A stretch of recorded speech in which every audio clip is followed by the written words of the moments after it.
We're excited to have you all here today and hope you find the webinar informative and engaging. I would like now to introduce you to Richard Wraith. He's a partner in charge of innovation and grants team at Matthews Steers. He joined Matthews Steer in March 2022.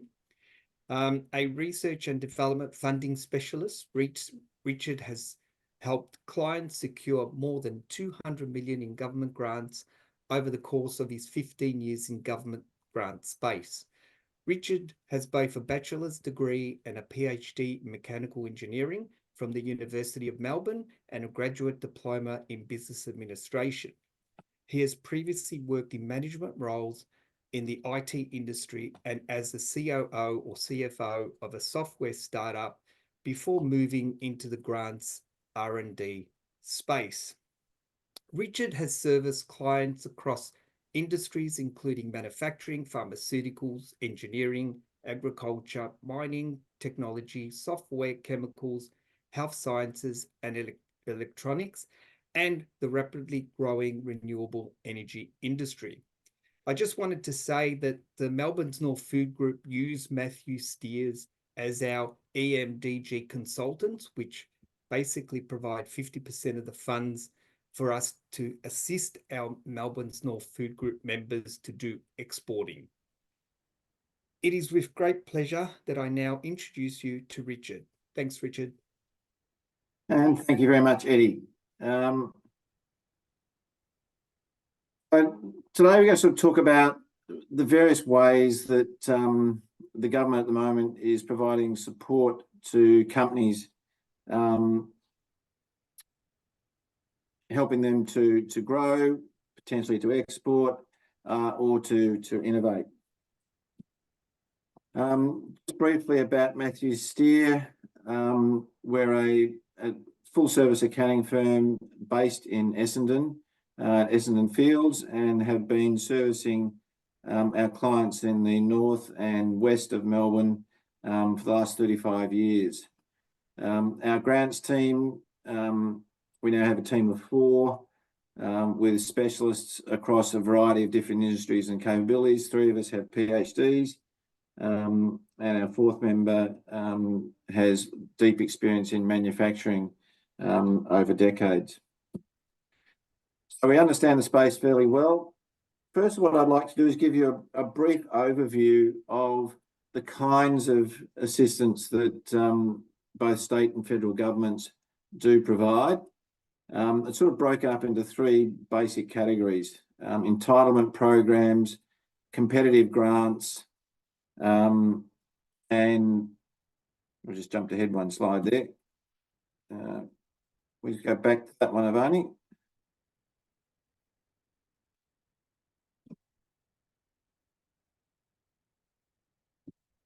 Now it's jumping forward. We need to go backwards, Avani.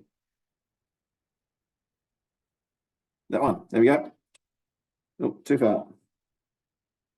There we go. So, and investments or loan opportunities. So I'll be stepping through examples of each on the way through. The competitive grant space is probably where things have tightened up a fair bit recently. Both the state and federal governments have really closed down or dried up the kind of funds that they're offering, but we'll talk about that in a bit more detail. The first thing I want to touch on is the Future Made in Australia. Next slide there, Avani. So we heard a lot about that in the federal budget a few weeks ago. It's a new direction in government assistance for the federal government. They're bringing a lot of different grant programs under a single umbrella.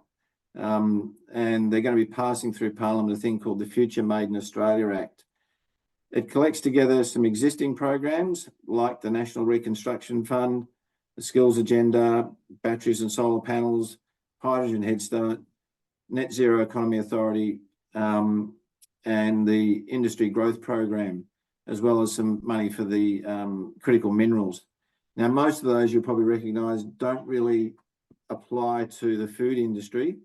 But there are a few things such as the skills agenda and the industry growth program where there may be opportunities for food industry companies. The National Reconstruction Fund, which I'll also touch on a bit later, may have some opportunities down the track for food industry companies.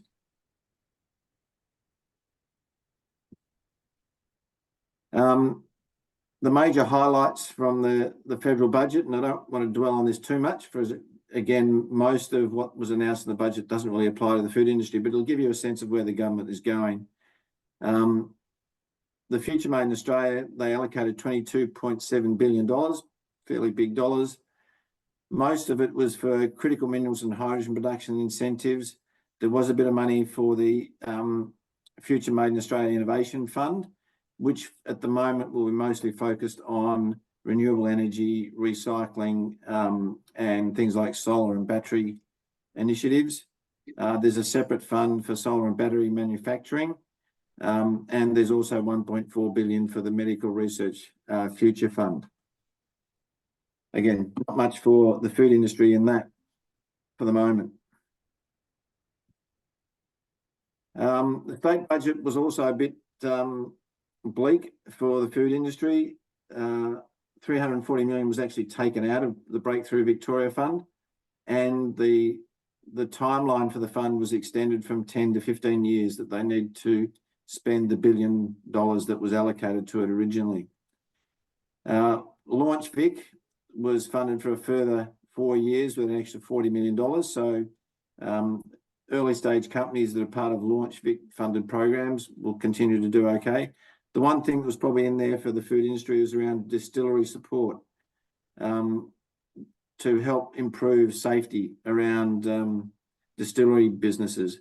And they'll fund up to $50,000, which could be up to 80% of the eligible expenditure on safety-related matters. The other thing that's been around for a long time is the R&D tax incentive program. Some of you may already be familiar with it. It provides a tax rebate, either a reduction in your tax if you're paying company tax, or if you're in a tax loss situation, you may be able to get that fully refundable. Only companies are eligible for that program. For smaller companies, it's quite a generous tax offset of 43.5%.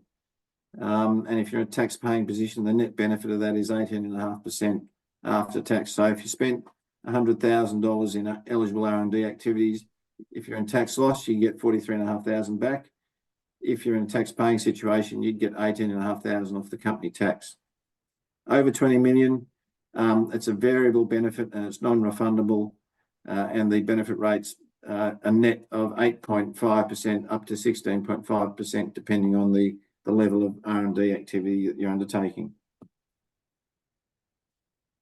So they're sort of the figures there that I mentioned. 18.500 after tax, or 43.5% or 43.500 per 100K if you're in a tax loss situation.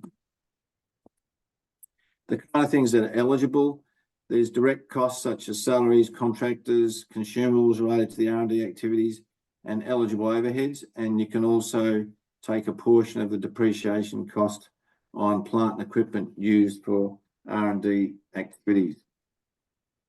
The other program that's been around for a long time, it's also an entitlement program like the R&D tax incentive, is the Export Market Development Grant. There's been some changes that are working their way through Parliament. Some of you may be familiar with the MDG program. For FY25, there's going to be some significant changes. We're not expecting applications to open for this until late this calendar year or early next calendar year for the FY25 year. Normally, applications would be open around about now for the forthcoming financial year. But because of the review of the program and the changes to the rules, the whole process has been delayed. One of the other key changes is it will become a first come, first serve program. So the sooner you can get your application in once applications open, once we're notified when that will be, the more likely that you'll be funded under the program. They're also trying to tighten up the eligibility rules because one of the problems in the program the last couple of years is the rules have been too open, too many companies have applied, and it's meant that the pool of money available has been divided up too thinly amongst too many applicants, which has caused, understandably, quite a few companies to complain about it. So there's going to be a minimum turnover threshold of $100,000. There'll be an export readiness test for what they call tier 1 export companies. So they're companies that are new to exporting or applying for the program for the first time. You will be required to produce a high quality marketing plan. In the past, some of the marketing plans submitted as part of applications have been fairly simple and thin on detail. So what they actually mean by a high quality marketing plan, we're yet to see, but I'm imagining they'll be looking for a fair bit of substance and budget and some assurance that the activities that are planned will actually be undertaken. They'll be also looking to prioritise funding to certain markets around the world, likely to be sort of Asia, Europe, the Middle East, less likely to be places like Africa and South America. The companies will be required to be in business for at least 2 years, and there'll be restrictions, and I'll get into the detail of what the tiers are in the next slides, but there are 3 tiers to the program, and they'll make sure that people actually qualify for the higher tiers, which attract a higher level of support. And there'll be some tightened integrity provisions around the program to make sure only eligible applicants enter the program and that eligible expenditure actually has been undertaken. So the way that the program works, changing the slide for me now. Okay, here we go. Available funding. So it's a 3-tiered model. So for the first 2 years that people involved in export, you can get, in theory, up to about $40,000 per annum. So that would mean you'd need to spend $80,000 because it's a 50-50 program. Years 3 to 5, when you're expanding your export activities, you could get up to $80,000. So that would require $160,000 of expenditure, at least. You can spend more, of course. And then tier 3 exporters can potentially get up to $150,000 in the program. In the past, the levels of benefit were more like $10,000 for tier 1, $20,000 for tier 2, and around $30,000 for tier 3 because of this problem of so many applicants and the dilution of the pool. So that's why they've been restricting the eligibility criteria in these reforms. The application process involves, as we mentioned before, a comprehensive export market plan, a budget, and details about the company. Given that this will be a more competitive program, first come, first serve, we're suggesting to people who are interested in the program to do a lot of preparation before they apply so that they can lodge the applications as soon as applications open. Now, clearly, if we're entering into the current financial year, FY25, in a month's time, and applications for this don't open until later this year or early next year, you're probably going to be well into your export activities by the time it comes to apply. So this year might be a bit of an exception, given that you're already starting on your export activities. You'll have a very clear idea of where you're going and what you've done by the time applications open. In future years, it's more likely to return to the normal timetable of applying before the commencement of the financial year. And then milestone reports, which are required at the end of the financial year to actually get the payout, are generally required between around May through to August at the end of the financial year, beginning of the next financial year. And in those milestone reports, you need to detail all the expenditure that you've undertaken related to export activities that matches up with the budget and application that you put in at the beginning of the process. Another opportunity outside of EMDG that may be worth accessing is Export Finance Australia. It's been around again for quite a while. It's a federally run program and it provides loans and bridging finance to exporters. It can provide working capital, can help you secure contracts, can finance overseas expansion, help you with new equipment, and potentially help you with mobilisation costs. There's also a small business export loan provision that the Export Finance Australia also run that can provide up to 80% of purchase orders or contracts, just to help you with working capital and cash flow while you're preparing to fulfil overseas export orders. To be eligible for that, you need to be an Australian registered business and trading for 2 years and can demonstrate profitable operations. So they're looking for mature businesses looking to expand into export markets. And it's best to contact Export Finance Australia directly to discuss what your requirements might be and what your plans are, and they can then work out how they can assist you. That's the main content of the presentation today. Very happy to field questions and discuss specific situations. If any of you have got any queries.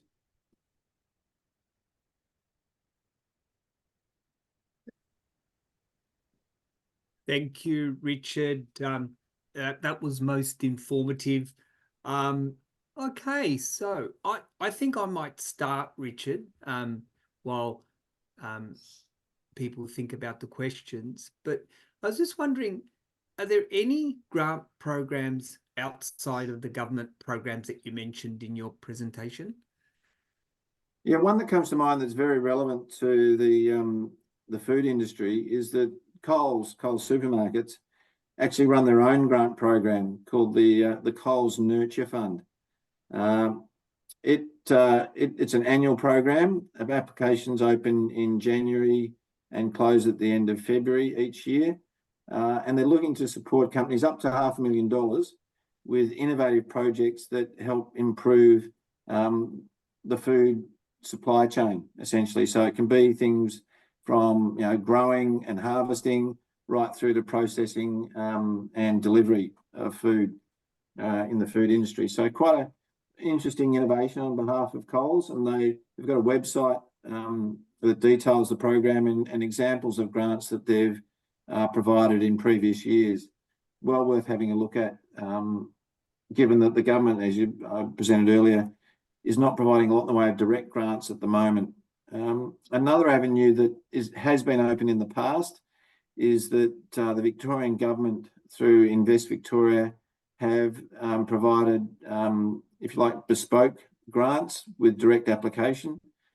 My understanding is that the criteria for that and the requirements for that are much tighter again.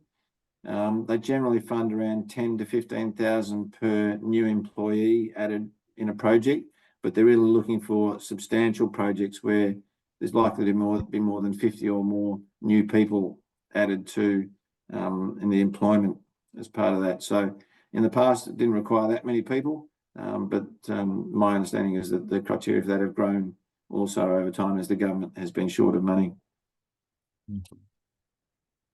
Thanks, Richard. Are there any questions in the chat? No? Okay. Eddie. Hi, Eddie. I have a question. Oh, absolutely. Go far away. Yeah. Hi, Richard. Thank you for your time today. So my name is Manjula, and I have a food business called Simply Lentils. We make meal premixes from Australian grown lentils. Now, we are at a really early stage. We've been in the market business for 3 years, but still we are at an early stage. So is there anything from government, like the federal or state or anything, for a early stage startup for their growth, like scale up option? Not a lot, unfortunately. Really all that's been around for the last couple of years has been the programs that I've touched on today, fundamentally R&D tax incentive, export market development grant. Possibly you could access the Coles Nurture Fund later this year. You may be a candidate for that. But yeah, I mean, as you may have heard in the wider press, particularly the Victorian government are heavily in debt, and they've been cutting programs left, right, and centre. Unless you're digging big holes to build roads, there's really not that much else available. Do you know anything about the boosting female? I know there were 3 rounds, but there's nothing about coming up. Do you have any update? That was a great program. The Female Founders program. There hasn't been any word about another round of that in the future. But yeah, no, that was a fantastic program in the past. Yeah. All right. Cool. No problem. Thank you. Pleasure. I have a quick question, Richard. In terms of the EMDG, there's a gap between its availability at the moment and when it starts again in late 2025. Yeah. So if you're doing any export activities from July 1 to when it opens and when you're approved, or if you're approved, yeah, are you on your own there, or can you get some? Pretty much, unless you a potential candidate for Export Finance Australia, you really the EMDG. I mean, in the end, the net effect over the financial year will probably be the same because the applications will open later, but then milestone reports will be due about the same time at the end of the financial year. So come the end of the financial year, that your net position will be the same. But for the first 6 months or so, there won't be any funding available or even applications open.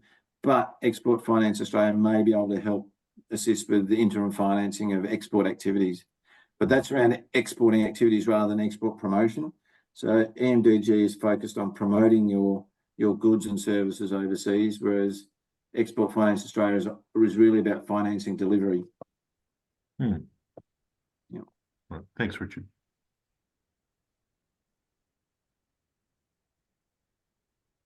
Okay, any other questions from the group?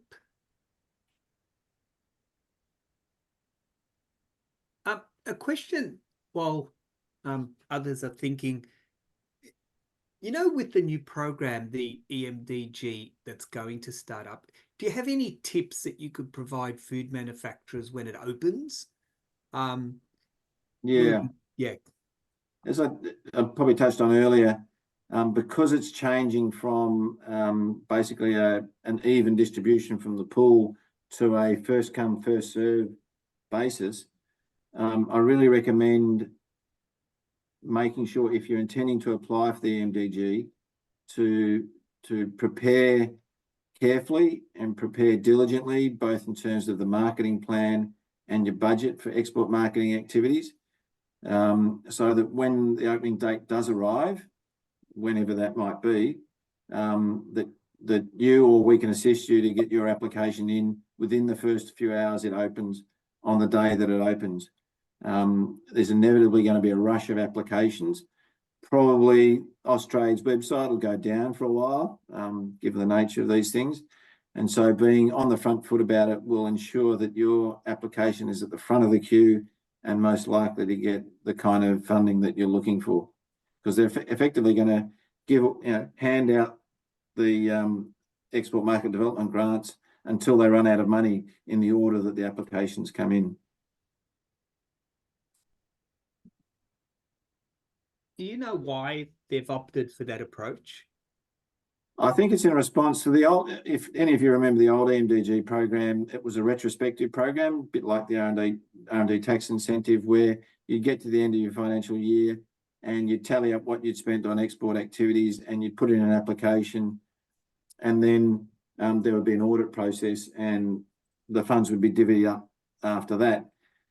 There was a decision to try and turn it into a more regular grant program where there was an upfront application, then you executed on that plan in your application, and then put in a milestone or verification report at the end. But they made the eligibility rules so lax, well, not lax, but so open, that so many companies rushed into it that the grant per applicant was so low that it was barely worthwhile. So to try and reduce the number of applicants and increase the grant size per applicant, they've tightened up the eligibility criteria on a few different measures, which I touched on earlier, to basically make the program more worthwhile for those that are participating in it. It's curious that it's taken them so long and will take them so long to reorganise the program, get the new rules through, and open up applications to the point where we'll be halfway through the year before you even get to apply. That slow process is a bit frustrating and annoying, but I guess that's how government works. Thanks, Richard. I think I'm going to start to pick on a few people. And I'm thinking, Antonella, I'm thinking you'd have a question from your business, Pantalica Cheese.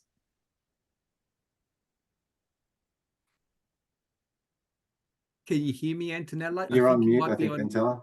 on mute. Antonella.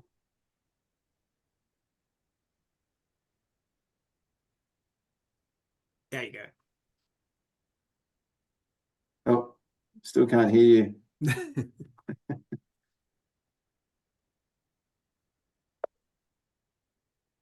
Sorry, Antonella, your microphone may not be working. Maybe put the question in the chat if we can't hear. Yeah. Yeah. Yeah, use the chat. That'd be good. What was the question, Eddie? I can type that for us.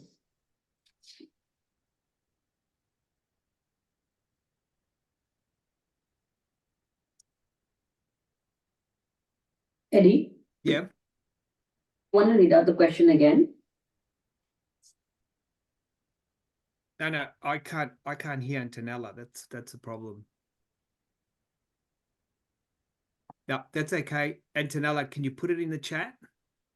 And we'll get back to you.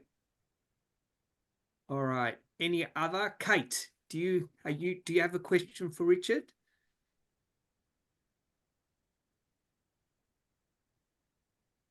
No, she may not. Andrew, how about you? Yeah, I just wondering, is there any more information on the National Reconstruction Fund and applications around that? Yeah, the NRF it's sort of a follow-on from the Industry Growth Program.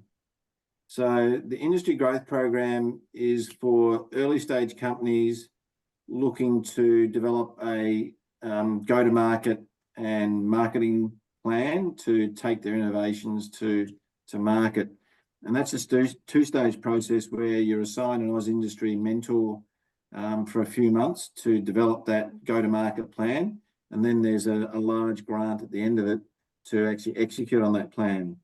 And then the National Reconstruction Fund is then meant to be a follow-on from the IGP, Industry Growth Program, where companies will receive investment and or loans to sort of go to that next stage of development. And with the NRF, they're focusing on 6 primary industries, not as in primary production industries, but 6 industries, which are defence, renewable and recycling, medical sciences, transport, and then food, agriculture, and primary industries. So to apply for and gain NRF funding, you're really looking at taking on effectively, so doing an investment pitch and taking on investment and or a loan. But really they're looking for companies in those industries. Now, food industry is one of those. And if you're interested in looking at it in a bit more detail, maybe we can talk offline about the application process for that. Yeah, no, thank you. We're sort of halfway down the pathway with a report done already, so it's Okay. It just seems a little bit I don't know, make it up as you go from the government side. It is a bit. They're feeling their way, but it's also effectively what they're looking for is investment proposals or like an information memorandum type application rather than being an application form per se. Yeah. Thank you. Richard, can I ask a follow-up question regarding the same one, the industry growth program? So when it says value add in agriculture, so does it mean the agricultural practices or even the basic produce which is not used in commercial ways? Like we work with lentils and majority of it is used as stock feed and stuff or exported. So it's not used majority in a majority way as a commercial value added product. Would you have Yeah. any idea on this? Will Yeah, that it's qualify? interesting. I mean, what do they mean by these different industry sectors, and how wide is the net? I think it's well worth your investigating the IGP in more detail, and certainly happy to have a chat to you about putting in an expression of interest around that. Okay. Yeah, there may be an opportunity for you there. They're fairly vague around it. We've had one client go through it under the medical banner, and they were producing a novel device to basically do body scans using a device with cameras on it to get very accurate measurements of bodies, and that got in under the medical criteria. So I think they're taking a fairly broad view of what the eligible industries might be. Okay. So Eddie, will you send the email, Richard's email, to us out to connect, or how does that, like, how do we follow up? Yeah, we could do that. We could put the presentation online and have Richard's contact details as well. Okay, cool. Thank you. I'll reach out to you, Richard, later. That'd be great. Look forward to it. All right, thanks. Is there a question from let's see now, there was a Jim. Do you have a question over there for Richard? No, no. All right, fantastic. So unless there are any other questions, last question from anyone? All right. Okay, so I think I might just then bring this webinar to a close. Before I close, I wanted to inform you that Melbourne's North Food Group will be having a food innovation forum event series in conjunction with La Trobe Business School. We have 4 thought leadership events coming up in this series, with the first one taking place on the 27th of June. It's a breakfast at AgriBio building at La Trobe University in Bundoora, and it's between 7:15 to 9 a.m. Our speaker is Chairman of SPC Global, Hussein Rafai. He's a fabulous speaker and a fantastic opportunity for businesses, food businesses who are looking to enhance their profitability and establish strong, sustainable systems. If you've ever heard Hassan speak, he's a terrific speaker. I've always enjoyed listening to his business insights, and I'm sure you will too. I strongly urge that you register. There's a QR code that Avni's placed on there where it leads you straight to the registration page, and also there's further information because we're running another 3 of these seminars, and I encourage you to attend. I'd now like to thank Richard from Matthew Steers for presenting his valuable information about government grants to support business growth to us, so that we can all obviously make access to the funding that government, this small funding that government has provided. Again, we will have the presentation and the contact details for Richard available to you. I'd like to thank Avni for making all this lovely thing work for us today. And also, for those of you that are not partners of the Melbourne's North Food Group, can I highly recommend you join the Melbourne's North Food Group. You're welcome to contact me if you'd like to join or want to know more about this wonderful industry group that Northlink looks after. We hope that you enjoy the rest of your day, and thanks for attending. Thank Thank you. you, Eddie. Thanks, Eddie. No worries. Thank you. See you, Richard. Antonella. Thank you, everyone. Bye. Bye, Peter. Bye, Andrew. Hey.